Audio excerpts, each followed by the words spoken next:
Graça e paz, povo de Deus, tudo bem? Bom dia, boa tarde ou boa noite. Eu não sei que horas que você parou para assistir essa aula, mas é mais um encontro nosso aqui do Instituto Ministrando para Transformar Vidas, tá bom? Seja bem-vindo à nossa sala de aula.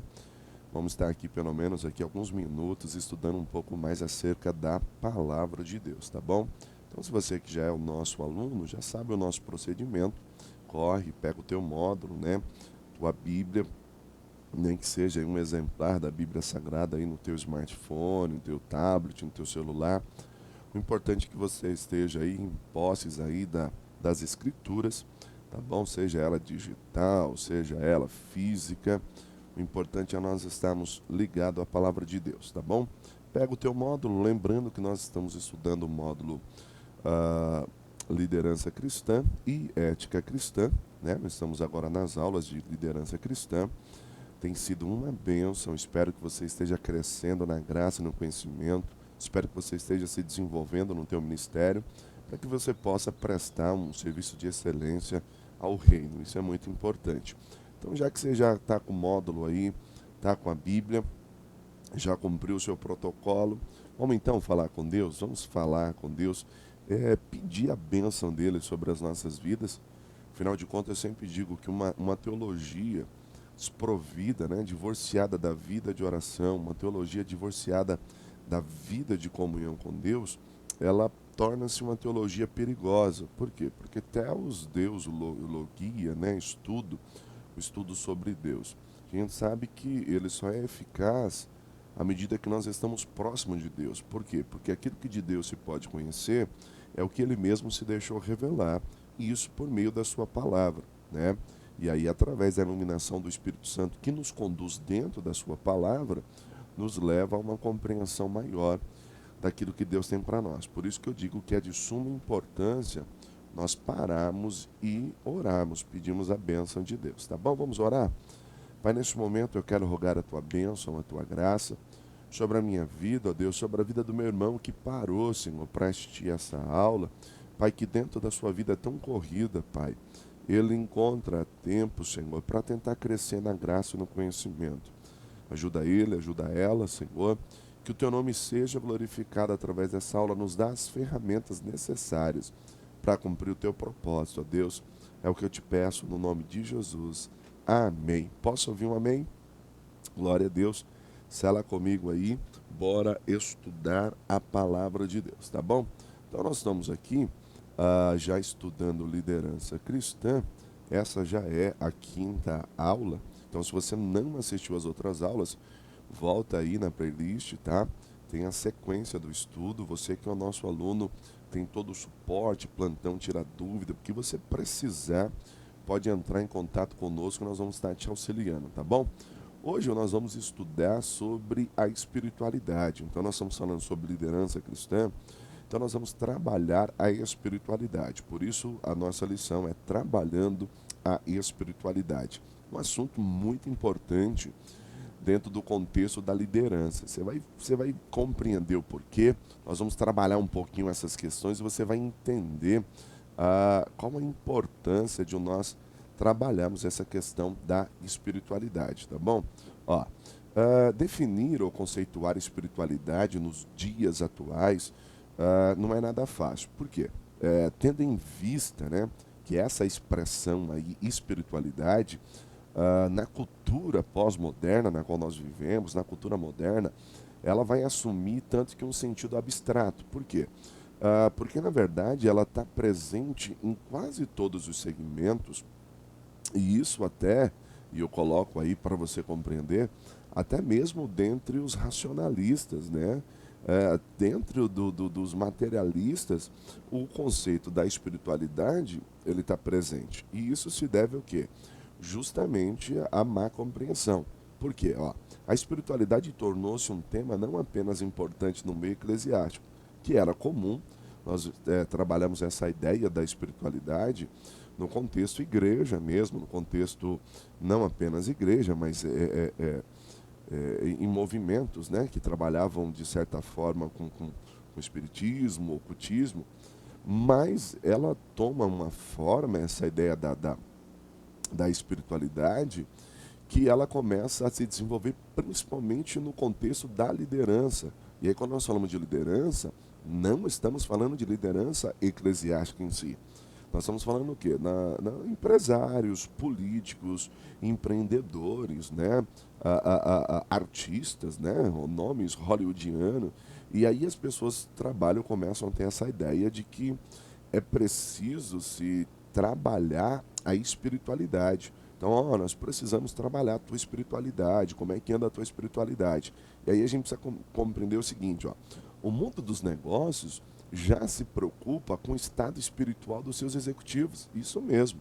E aí você começa a oferecer para eles curso, palestra, como é que você pode elevar o teu espírito, e aí entra por toda uma linha para que você tenha um rendimento melhor, que você seja um melhor profissional, você precisa trabalhar a tua espiritualidade. E aí, como eu disse para você, ela torna-se parte do mundo materialista, no mundo racionalista. Galera que, por exemplo, falar do espiritual era algo transcendente, hoje até no mundo materialista trabalha-se esse conceito de espiritualidade.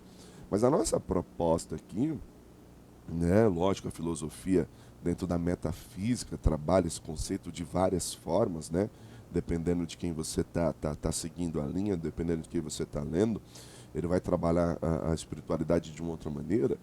A nossa proposta aqui é olhar o que a Bíblia fala acerca disso. E aí, quando eu falo de espiritualidade, eu vou trabalhar justamente essa questão bíblica dentro da liderança eclesiástica. E aí que é o nosso checkmate aqui.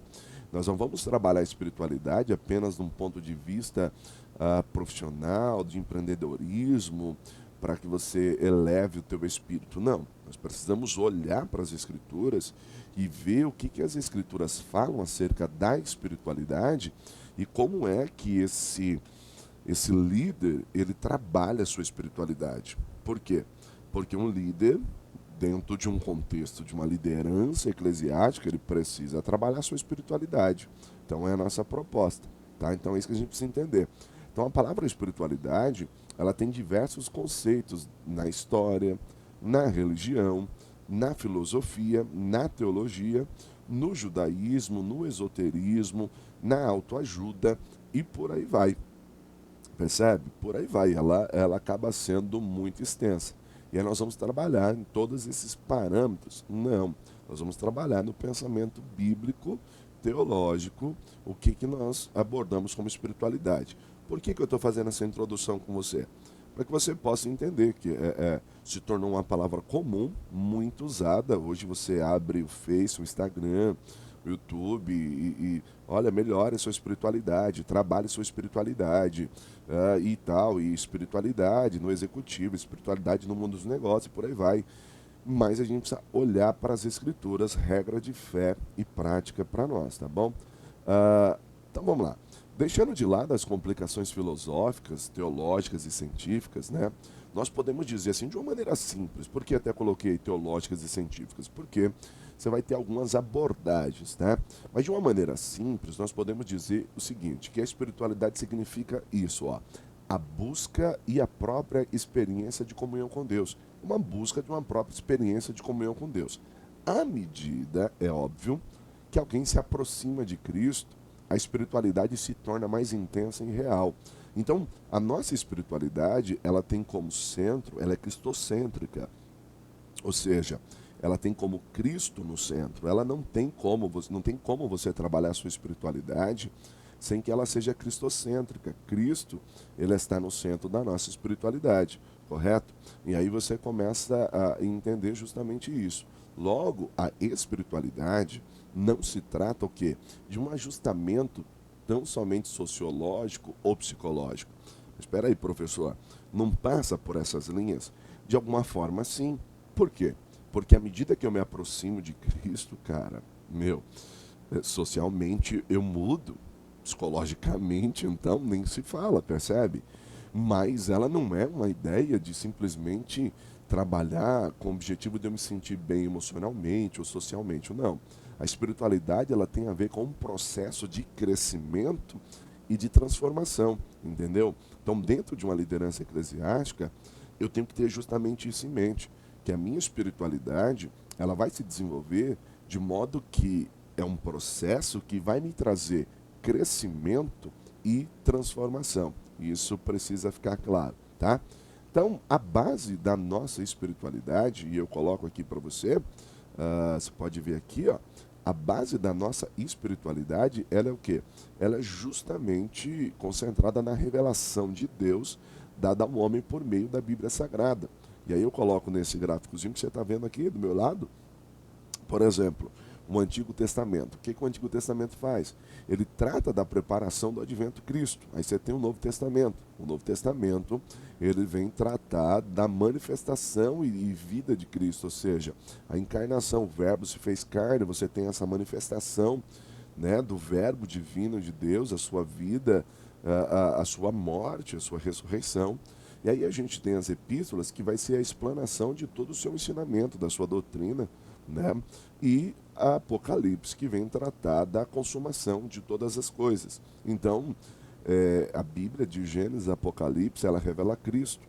Então, o propósito das Escrituras é revelar o plano salvífico de Deus ao homem. Como é que um homem trabalha a sua espiritualidade? Pelo pleno conhecimento de Cristo. E ele só vai conhecer isso através do quê? Através das Escrituras. Então, percebe? As Escrituras, elas são a fonte da nossa espiritualidade. Por quê? Porque ela vai nos levar a Cristo. Ela vai nos apontar a Cristo. E nos apontando a Cristo, óbvio que ninguém vai ao Pai senão por mim, foi o que Jesus falou. Ele disse, eu sou o caminho, eu sou a verdade e eu sou a vida. Ninguém vem ao Pai senão por mim. Logo, quem vê a mim vê o Pai. E aí, cara, eu estou junto de Deus, então estou trabalhando a minha espiritualidade. Logo, eu estou me desenvolvendo uma liderança sólida, uma liderança espiritual. Por quê? Porque é uma liderança que se aproxima de Cristo. Então, eu tenho uma espiritualidade porque eu tenho uma vida de comunhão com Cristo. Está começando a pegar o raciocínio? Então, ó, a Bíblia, ela é infalível e inerrante palavra de Deus. Então, a espiritualidade que tende a diminuir ou adicionar fontes suplementares à autoridade suprema da palavra de Deus, então ela não passa de uma falsa espiritualidade. Por quê? Porque nós não podemos diminuir aquilo que está registrado ou muito menos acrescentar. Então, perdão, nós sabemos que existem muitas literaturas, tá? Muita gente boa escreve sobre liderança e não somente num contexto eclesiástico. Muita gente escreve muita coisa boa trabalhando o assunto, mas quando se fala de espiritualidade, querido, a regra básica para nós é a palavra de Deus. Ela é a fonte. Como é que eu trabalho a minha espiritualidade se não atentando para os princípios estabelecidos dentro da palavra de Deus? Então, qualquer um que venha acrescentar ou trazer a sua literatura e quiser com isso dar o mesmo peso das Escrituras, ou até mesmo querer colocar acima das Escrituras, seja considerado, sem dúvida, anátema. Não pode, né? Então não passa de uma falsa espiritualidade, tá? Então a gente precisa entender isso. Mas eu queria tratar de você com você um assunto bem interessante, que é justamente esse. Para que haja uma liderança espiritualmente sólida, o líder jamais ele deve se afastar da palavra de Deus, tá? Pois é ela que vai fornecer as fontes necessárias. Contudo, e eu coloco esses camaradas aqui, que talvez você já ouviu falar deles, né? Lembra deles? Quem são eles? Os irmãos Metralhas, né? Daquele desenho, DuckTales, né? Do tio Patinhas, né? Se você lembra dele, né? Então é um sinal que você tá aí, na média idade, não é isso? Se você conhece eles.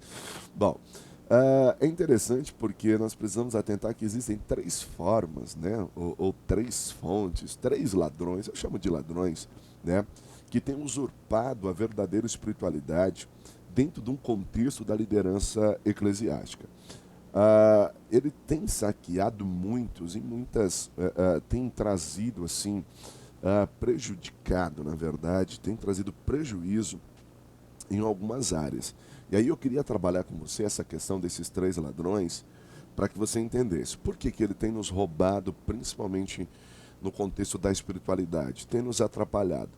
Por conta de que se nós não resolvermos muito bem essas questões, nós vamos estar sempre sendo roubados dentro desse contexto e não desenvolvemos uma liderança com excelência. Acabamos sempre por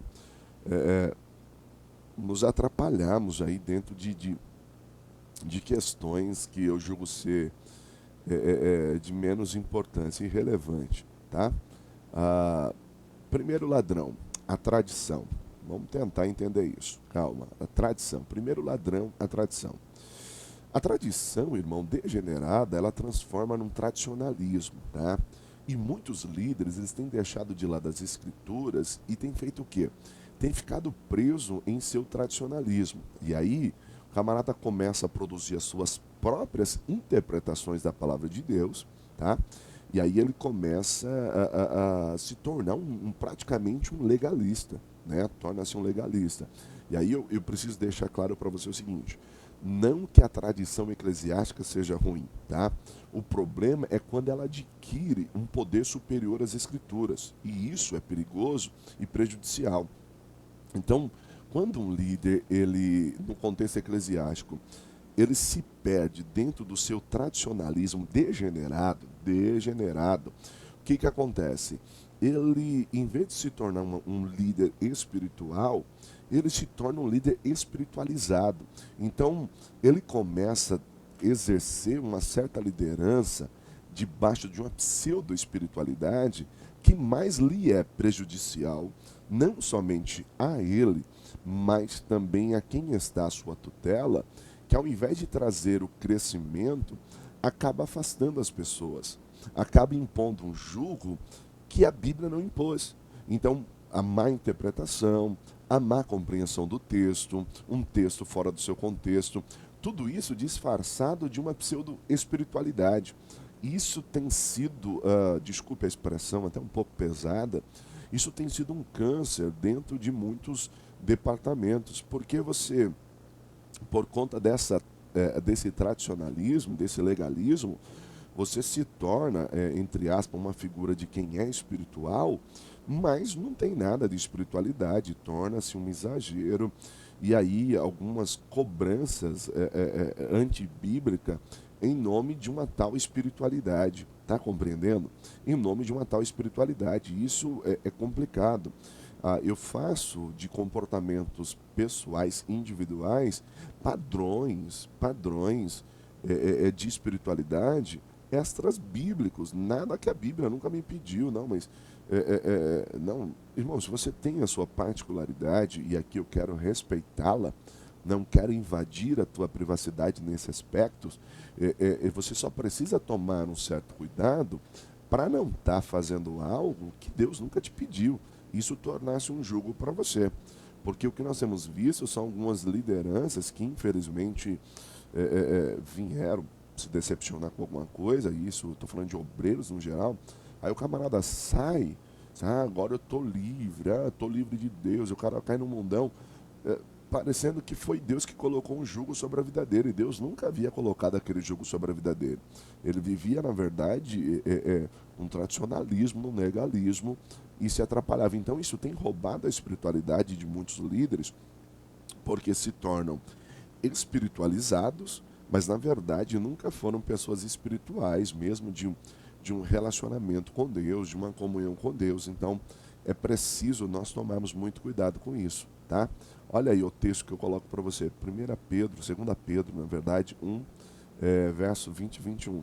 Antes de mais nada, irmãos, saibam que nenhuma profecia da Escritura provém de interpretação pessoal, pois jamais a profecia teve origem na vontade humana, mas homens falaram, né, de Deus, né, impelidos pelo Espírito Santo, ou seja, eles falaram as profecias, eles estavam sendo guiados por Deus, ou seja, nenhuma profecia de particular interpretação.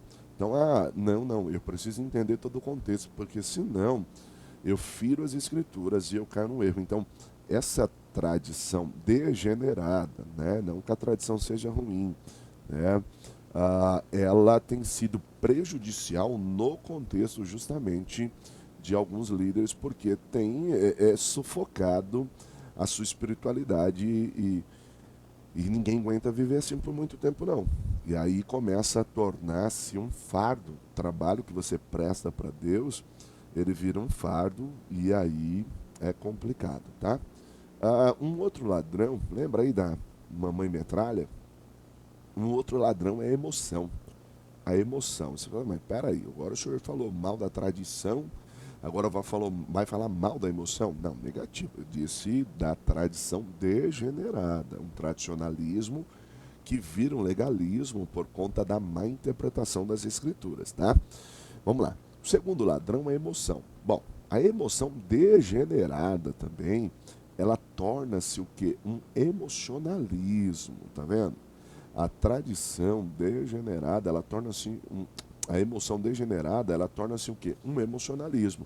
E aí, esse é o caminho que leva sempre ao misticismo, que é algo muito perigoso. Por quê? Porque você vai dar ênfase justamente no exagero de possíveis, entre aspas, revelações, visões, sejam elas por meio de anjos, de arrebatamentos de sentidos. Professor, o senhor não crê nisso? Pelo amor de Deus, irmão, creio até o tutano.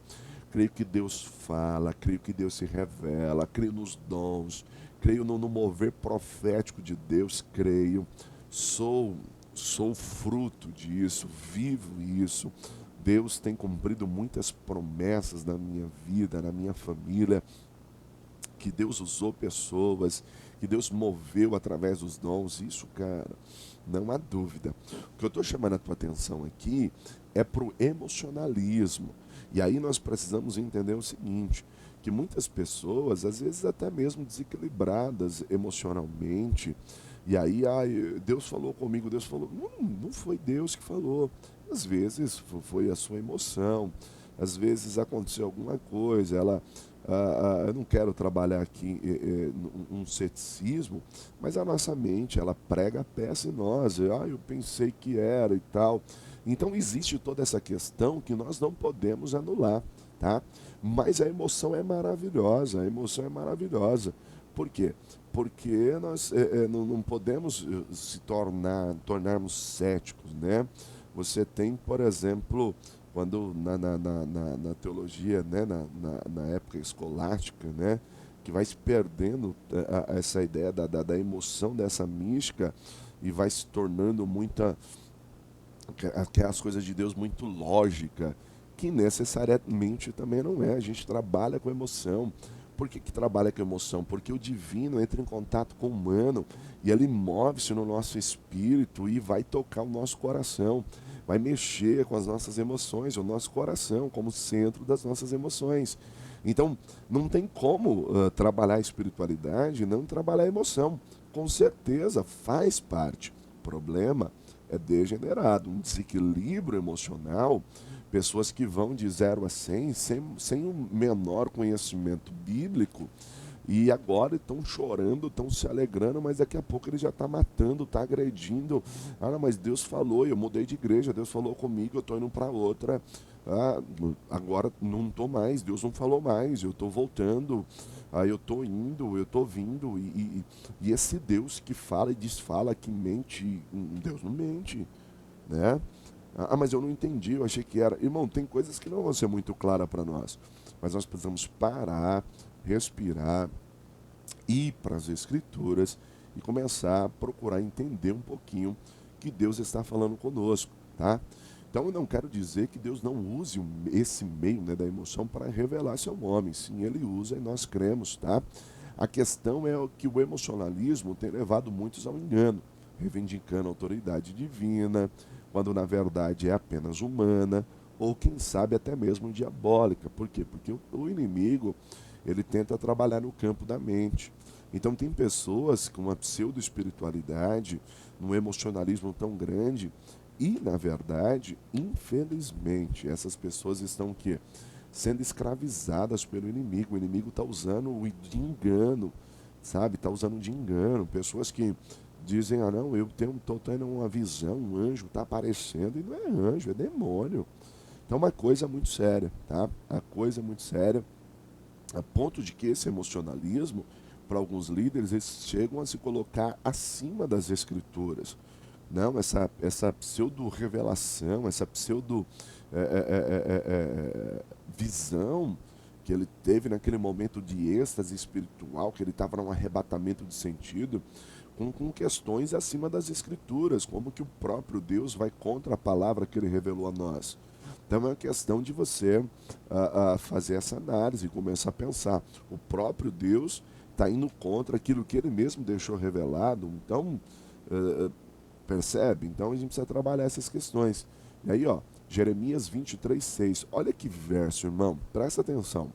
Assim diz o Senhor dos Exércitos: não ouçam o que os profetas estão profetizando para vocês. Eles os enchem de falsas esperanças, falam de visões inventadas por eles mesmos e que não vêm da boca do Senhor. Não vêm da boca do Senhor. Olha que interessante. E aí, olha, Jeremias ainda, verso 25 a 28, ó. Ouvi o que dizem os profetas que profetizam mentiras em meu nome, dizendo: tive um sonho, tive um sonho. Até quando os profetas continuarão a profetizar mentiras e as ilusões de suas próprias mentes, as suas próprias emoções, a sua psique?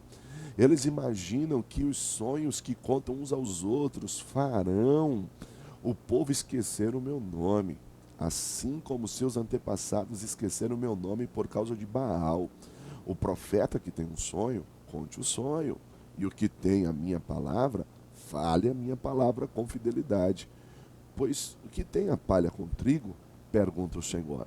Percebe que em nenhum momento ele está anulando que Deus pode se falar em sonhos, que Deus pode se revelar por meio da sua palavra?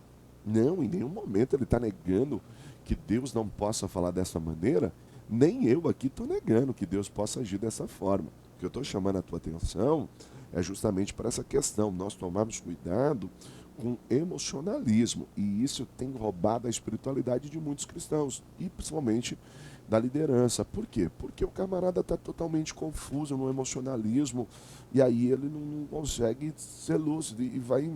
Isso é muito perigoso, muito cuidado, porque isso tem roubado muito na questão da espiritualidade. A gente confunde, né, a espiritualidade com, às vezes, até um histerismo, uma histeria. Então, muito cuidado. O barulho em si, ele não traz um avivamento, ele não é sinônimo de uma espiritualidade, tá? O avivamento, ele gera barulho, mas o barulho não gera um avivamento, tá bom?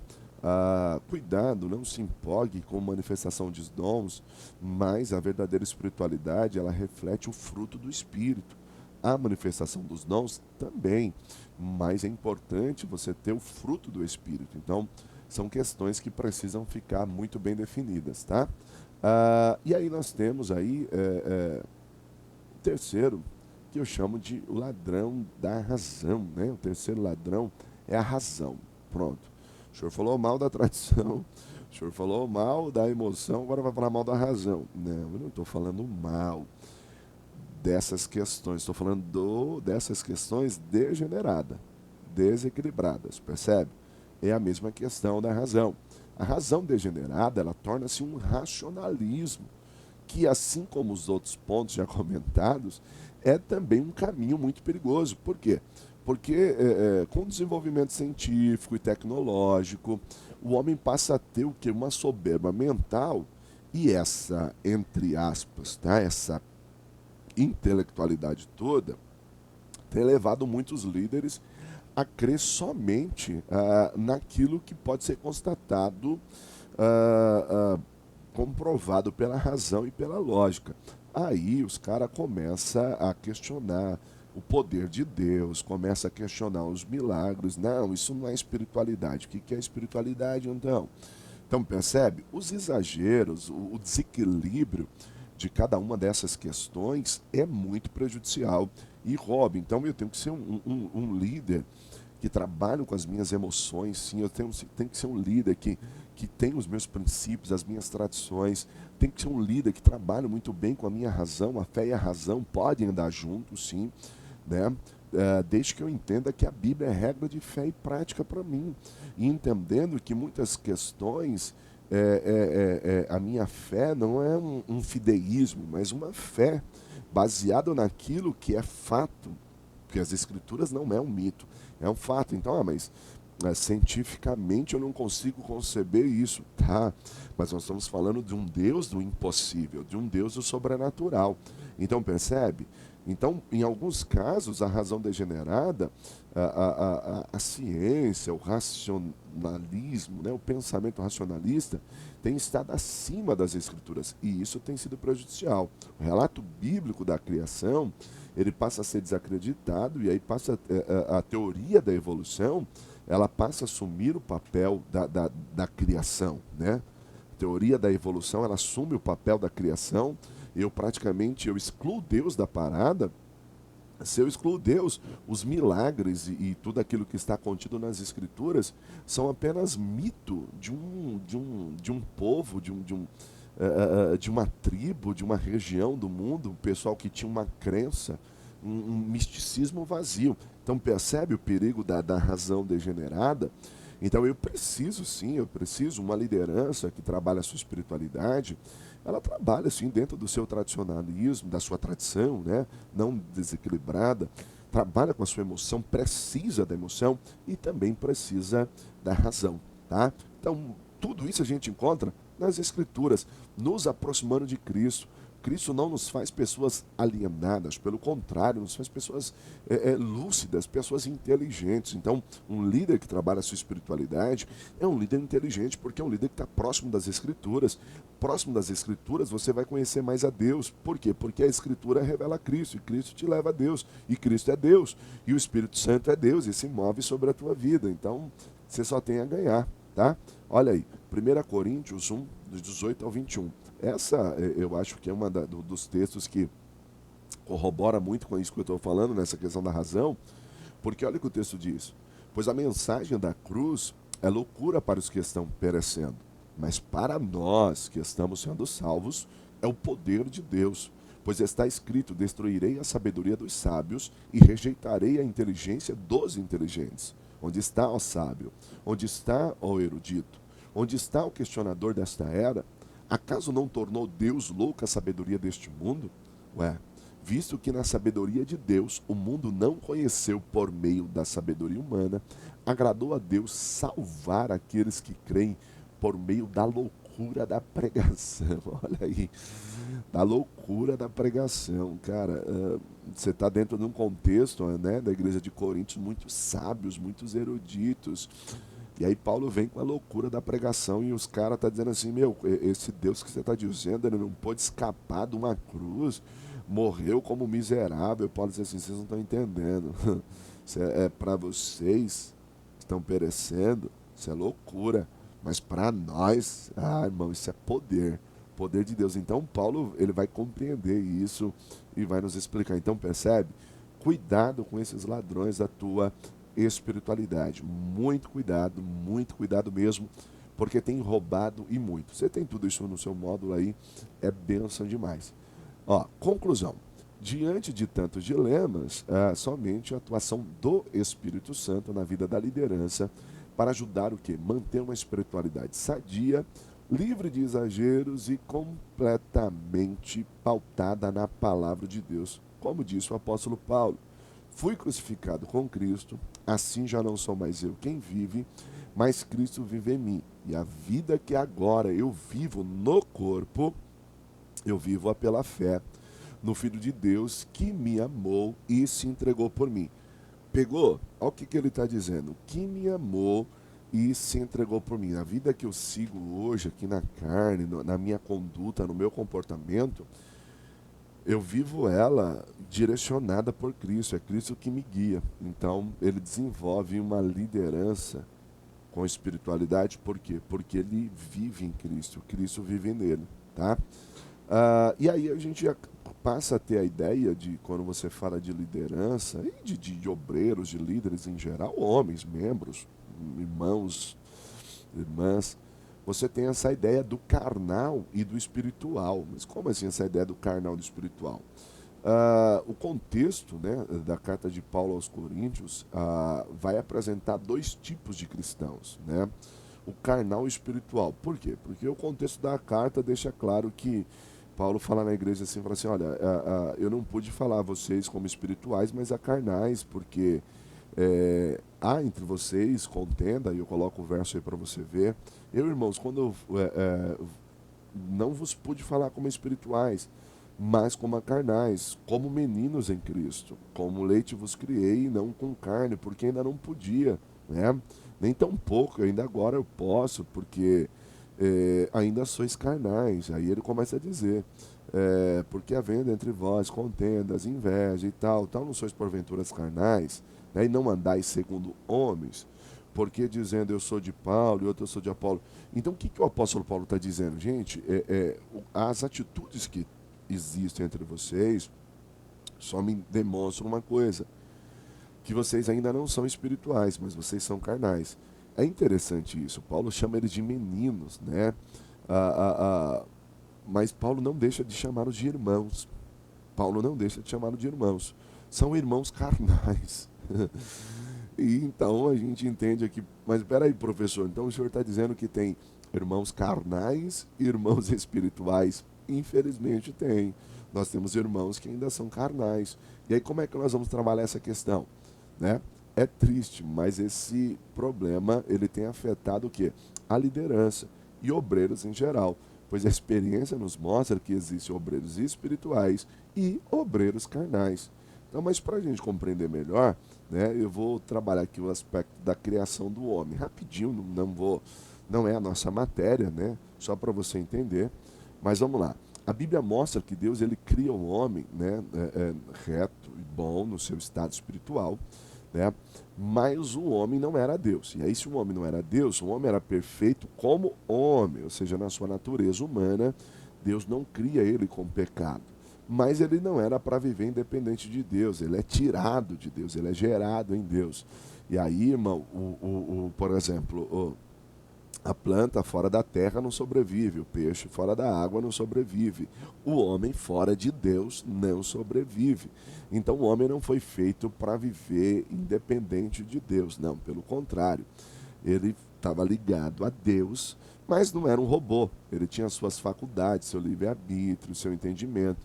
Eu coloco esse gráficozinho aí, mas no seu módulo tem um gráfico, você pode dar uma analisada. Então, nesse gráfico, a gente vê, Deus cria o homem na sua tricotomia, estou trabalhando aqui a ideia da tricotomia, homem, espírito, alma e corpo, mas a parte física e a parte imaterial.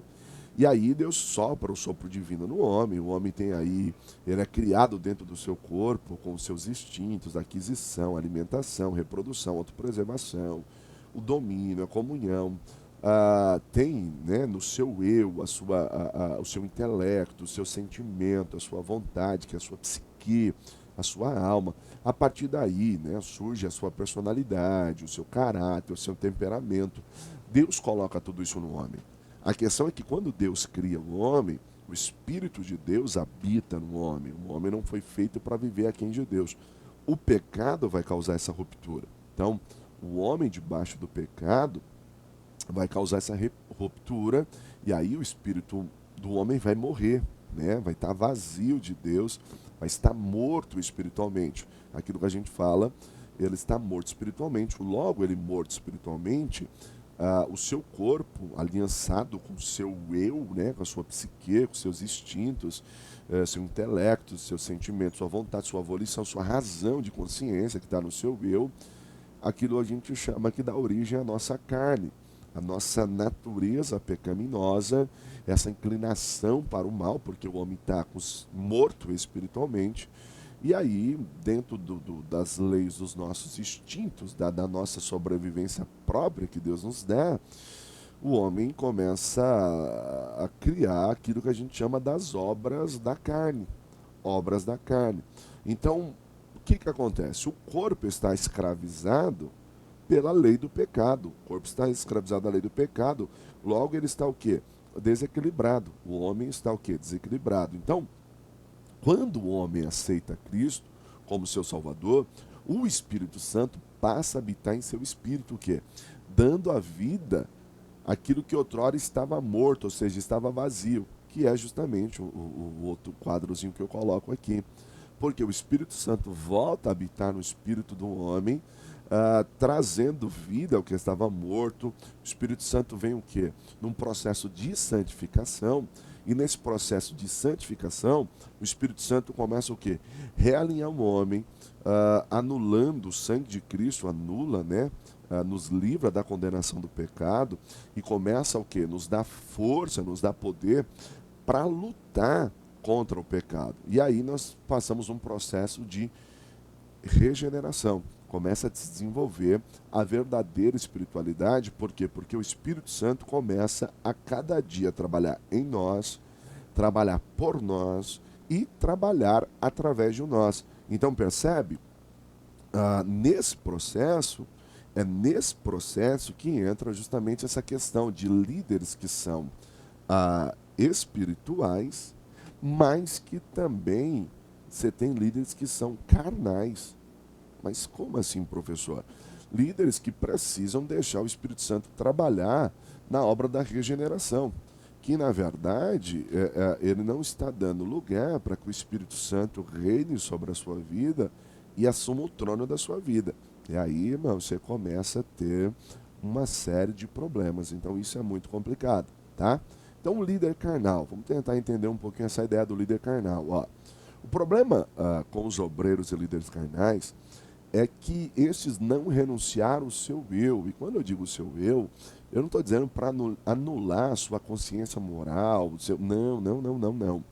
O seu eu, quando a gente fala do seu eu, o eu tem que estar como piloto dessa aeronave, mas um eu guiado pelo Espírito Santo. Quando eu falo do seu eu carnal, no seu desequilíbrio, nas suas inclinações, nos seus desejos pecaminosos, nas suas vontades pecaminosas. E aí que está. Por quê? Porque eu não me sujeito àquilo que é o princípio do ensinamento da palavra de Deus e vou me enveredando por caminhos que são deveras perigosos, tá? Então, com isso, o Espírito Santo não pode aplicar a obra regeneradora. E aí, quem está no trono da sua vida não é o Senhor. Quem é? É Ele mesmo, na sua carne, nos seus desejos. A sua mente não é a mente de Cristo. Logo, o Espírito Santo não atua. Então, os seus instintos estão o quê?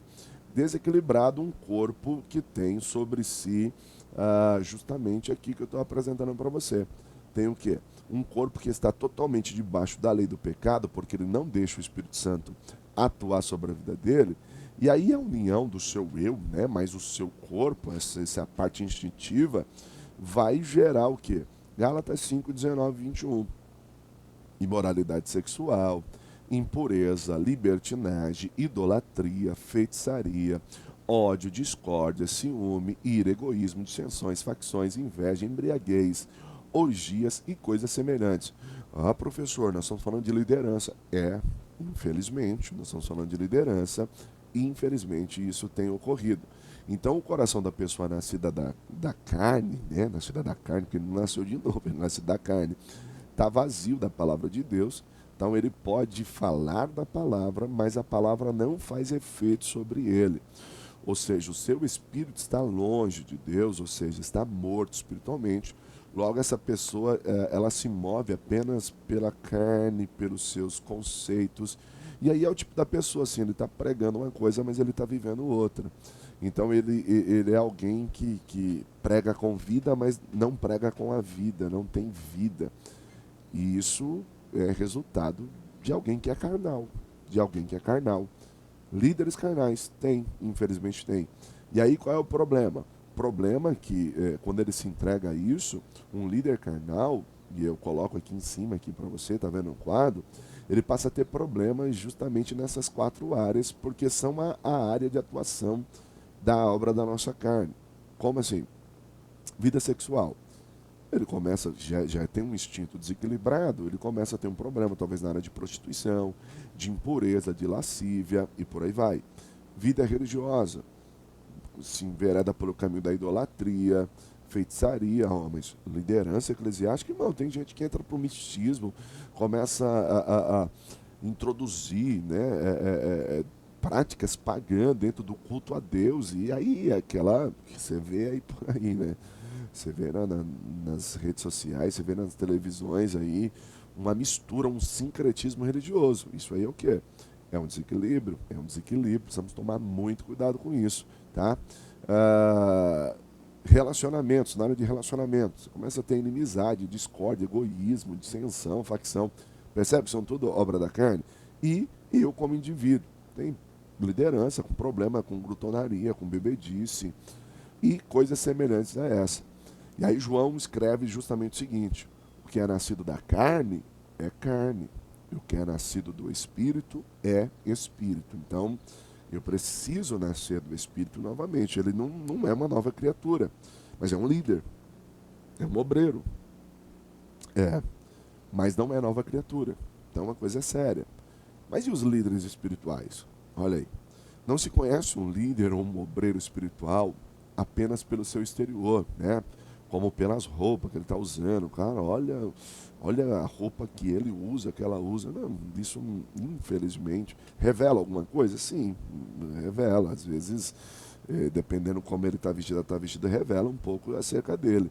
Mas não se engane por causa disso. Tem gente que está ali, ó, é um sepulcro caiado, como Jesus ensinou, é um sepulcro caiado. Mas precisamos tomar muito cuidado com isso, tá? E nem se empolgue pelas, né, as manifestações espirituais ou abusos de dons e etc. Porque a verdadeira espiritualidade, ela traz sobre si aquilo que eu falei para vocês aí nisso. O que é? A marca do fruto do Espírito. E aí tá, ó. A liderança que anda em espírito, o fruto é um sinal claro sobre a sua vida. Então, o que você tem aí? Você tem o Espírito Santo atuando na vida dele. A fé, a palavra de Deus, que ele está próximo, tudo isso atuando no seu coração, você tem o quê? Regeneração. Logo, ele é uma pessoa que foi morto para o pecado, por quê? Porque ele foi justificado pela fé em Cristo Jesus. O Espírito Santo está habitando sobre o seu ser. O Espírito Santo habitando sobre o seu ser vai ajudar e mortificar a obra da carne e, contrapartida, vai gerar o quê? O fruto do Espírito, que é longanimidade, benignidade, bondade, amor, gozo, paz, fé, mansidão, temperança. Ou seja, uma liderança que é nascida do Espírito Santo, as suas atitudes passam a ser direcionadas pelo Espírito Santo, de modo o quê? Que as obras da carne elas vão cada dia diminuindo ou ficando menos intensa, e aí o fruto do Espírito começa a aparecer.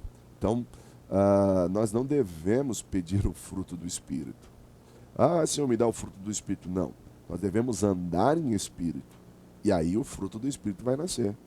Então, percebe?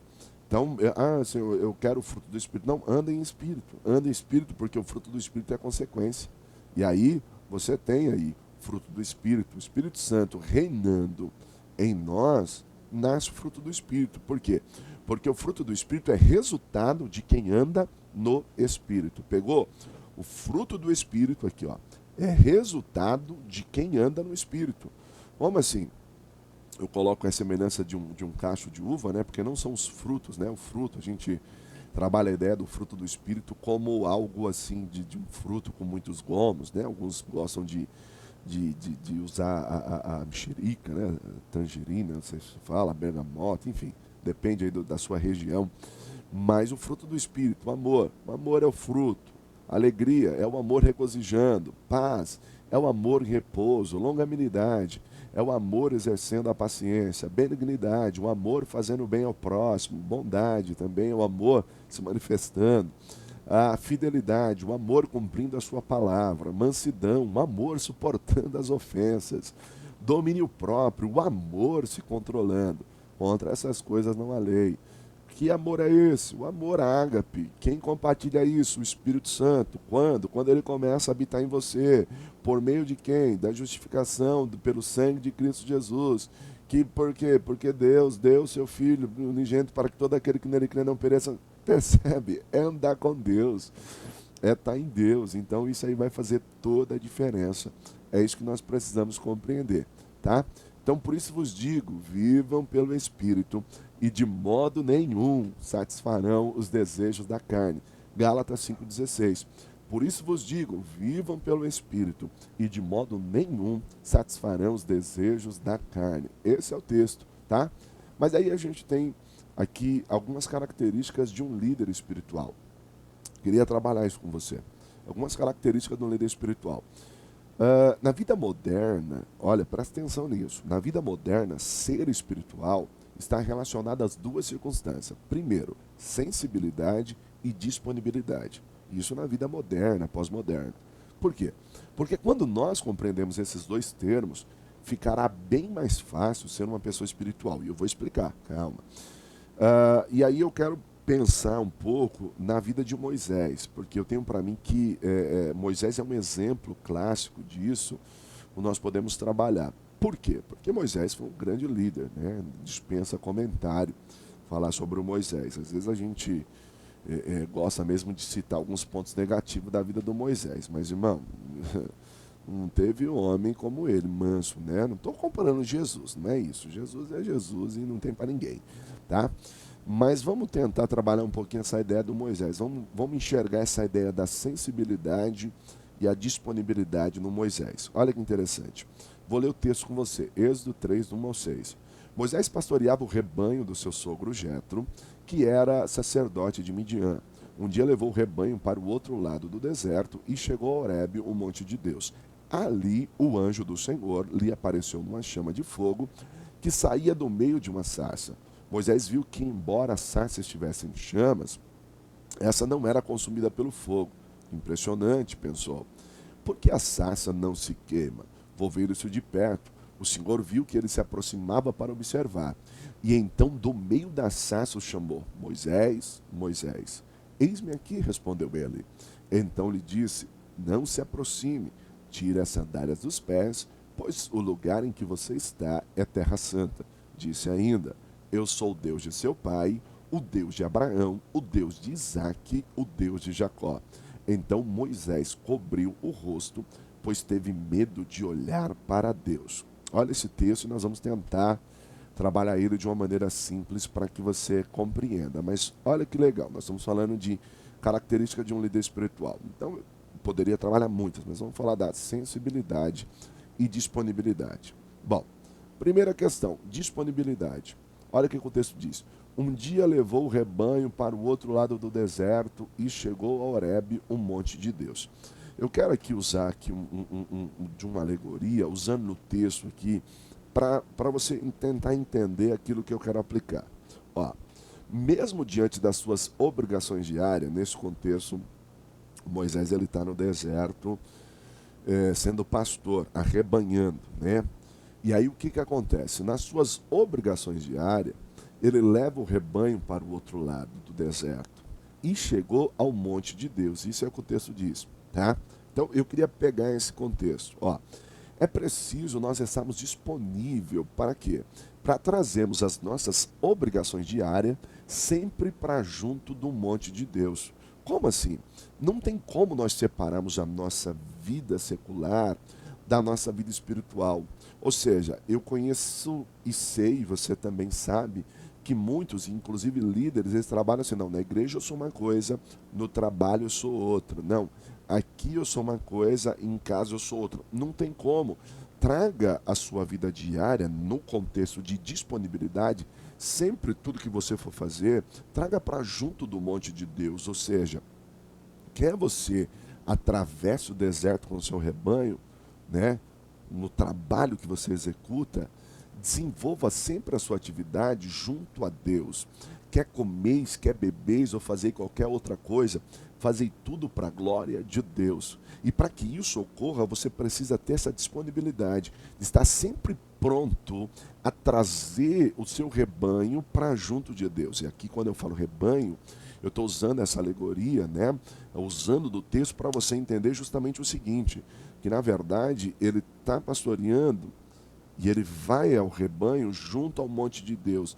É a ideia de que ele traz a sua obrigação para próximo de Deus. Ou seja, eu não separo, eu não tenho duas vidas. Tudo bem, ali foi um tratar de Deus com ele, mas eu quero usar esse contexto para trazer essa lição para você, aplicar isso para você. Procure estar disponível sempre a estar junto de Deus. Não tente separar a sua vida. Por quê? Lá na igreja eu sou o presbítero e aqui na empresa aqui eu sou o cara das piadas obscenas. Na igreja eu sou líder de varões, mas aqui fora eu sou o cara, o galanteador. Não tem como, irmão. Não tem como, tá? Sensibilidade. Olha que interessante. Ali o anjo do Senhor lhe apareceu numa chama de fogo que saía do meio da sarça. Moisés viu, e aí segue o texto. Moisés teve a sensibilidade de ver os sinais de Deus, mesmo em meio à sua atividade cotidiana, ou seja, a sarça arder era algo comum. O que não era comum era ela não se queimar, ou seja, não se consumir. Então, foi justamente isso que chamou a atenção do Moisés. Na verdade, Deus cria um sinal. Olha que interessante isso. Eu estou falando agora de sensibilidade. Na atividade diária, da sua disponibilidade de trazer o seu rebanho para junto do monte de Deus, está pegando isso? Ele tem a sensibilidade. Ele tem a sensibilidade de perceber no meio da sarça, pegando fogo, que era algo comum na região, esse arbusto, ele pegava fogo. O problema não era pegar fogo. O que chama a atenção é não se consumir. Ele teve a sensibilidade de observar e falar assim, não, mas peraí, pegar fogo é normal. Agora, não se consumir, alguma coisa tem aí. E aí, ele está se aproximando para ver. O que eu quero te dizer? Que no nosso cotidiano, Deus muitas das vezes vai se revelar a nós por conta da disponibilidade do seu dia a dia, mesmo na sua tarefa, você está sempre tentando vir para junto do monte de Deus. E se você estiver sensível, você vai perceber os sinais de Deus, você vai ouvir Deus falar com você. A sua espiritualidade vai se desenvolver. Tá pegando? Deus vai desenvolver a tua espiritualidade. Então a proposta é essa. É isso que a gente precisa entender, tá? Então, eu preciso de sensibilidade e disponibilidade. Na onde? Então disse Deus, não se aproxime, porque alguma coisa está acontecendo, ele começou a se aproximar. Então disse Deus, não se aproxime, tire as sandálias dos pés, pois o lugar onde você está é terra santa. Moisés teve sensibilidade para ouvir, às vezes a gente não ouve, né? E teve disponibilidade para obedecer. Disponibilidade para obedecer. E aí que está. Ele ouviu e tirou as sandálias dos seus pés, pois agora ele estava sobre o solo de Deus. Diferente, muitas das vezes, que alguns ouvem, mas não obedecem, e outros nem ouvem. Percebe? E aí, por que sensibilidade e disponibilidade? Que a gente começa a exercer a nossa liderança com espiritualidade. Se você não está sensível a ouvir e nem disponível a obedecer, vai ficar complicado. Se você não está sensível a ouvir e nem disposto a ajudar, quando Deus fala, você não tem disponibilidade para fazer, para cumprir, não vai acontecer. Então percebe que a espiritualidade do líder passa por essas duas características de sensibilidade e disponibilidade. Porque às vezes lá na tua empresa, Deus vai falar com você para você agir algo à noite quando você chegar na sua comunidade de fé. Quando você estiver falando com os teus obreiros, você estava dirigindo no teu trabalho e trouxe o teu trabalho, a tua atividade cotidiana para junto do monte de Deus, pegou? E aí na sensibilidade do Espírito, a voz do Espírito, Deus começa a te ministrar, falar o que você vai pregar, vai falar como é que você vai conduzir a reunião, como é que você vai agir, como é que você vai fazer, e tudo isso a gente precisa estar atento, tudo isso nós precisamos estar atentos. Então, a sensibilidade e a disponibilidade são características que vêm, né, de quem quer viver uma espiritualidade genuína. Então, sabemos que nem sempre é fácil ser sensível ou estar disponível, né? E aí eu coloco aqui o exemplo do profeta Isaías. Por que, professor, o exemplo do profeta Isaías? Olha o que ele diz, Isaías 6:1. No ano em que morreu o rei Uzias, eu vi o Senhor, assentado num trono alto e exaltado, e a aba das suas vestes enchia o templo. No ano em que morreu o rei Uzias, eu vi o Senhor. Né? Algo precisou acontecer para que o profeta ele estivesse o quê? Mais sensível e se mostrasse disponível. Algo precisou acontecer. O que precisou acontecer? O rei Uzias morrer. Então ouvi a voz do Senhor conclamando: Quem enviarei? Quem há de ir por nós? Eu respondi: Eis-me aqui, Senhor, envia-me a mim. Claro, tem todo um texto para nós trabalharmos, tem lições valiosas. O monarca da nação morreu. Quem era Uzias? Se você for estudar quem era Uzias, quem foi esse rei, alguém assim realmente maravilhoso, alguém que foi grande, né? Aí o verso até que se exaltou o seu coração e aí morreu leproso. Mas a ideia é o seguinte: um rei humano tem que sair do trono para que o rei divino se revele. Ou seja, às vezes, para que a sensibilidade e a disponibilidade apareça, algo tem que acontecer. Então, eu preciso estar atento a isso, eu preciso compreender isso. Então, a minha espiritualidade ela vai se desenvolver pela sensibilidade e disponibilidade. O Isaías esteve sensível, viu o trono. O Isaías esteve disponível. Quem enviarei, quem há de por nós? Então eu disse: Eis-me aqui, Senhor. Ele esteve disponível, mas Uzias teve que morrer. O que eu quero dizer? Às vezes Deus vai trabalhar em meio à circunstância para despertar em nós o crescimento da nossa espiritualidade, para que haja um desenvolvimento, para que haja um amadurecimento, para que haja um avanço. E é isso que nós precisamos compreender. Deus trabalha de várias formas, de diversas maneiras. Então, eu preciso aprender que é necessário que eu esteja sensível à voz de Deus e disponível a ouvi-lo e obedecê-lo. Sensível à sua voz e disponível a obedecer. Então, são características de quem quer desenvolver uma espiritualidade genuína e segura. Tá? Então, para você compreender e entender tudo isso, que sem dúvida nenhuma o Deus a quem nós servimos é o Deus do impossível e é o Deus do sobrenatural. E Ele pode e tem e quer fazer isso sobre as nossas vidas, quer que você viva o melhor, quer que você desfrute do melhor. Então esteja sensível e disponível a ouvir a sua voz. Amém, meu amado? Que Deus te abençoe. Essa foi a nossa aula de hoje. Tem bastante coisa. Espero que você cresça na graça e no conhecimento de Deus. Lembrando, né, que Deus ele tem sempre o melhor para nós. Ele quer desenvolver a tua espiritualidade, quer que você cresça, quer que você amadureça. Então, queridos, pega essa aula, vê com calma, vai para o seu módulo, dá uma lida, vê as referências bíblicas, estuda, busca, porque eu sei que você vai ter uma liderança com excelência. Deus te abençoe. Até um próximo encontro. Lembrando sempre que se Deus é por nós, quem será contra nós? E que tudo você pode naquele que te fortalece. Se você quiser ser o nosso aluno, nós deixamos o telefone na descrição do vídeo. Entre em contato, manda uma mensagem para a gente. E você vai ver que vai ser bênção de Deus, é muito fácil. Deus te abençoe. Beijo enorme, fica com Deus. Até um próximo encontro, se Deus quiser. Até mais.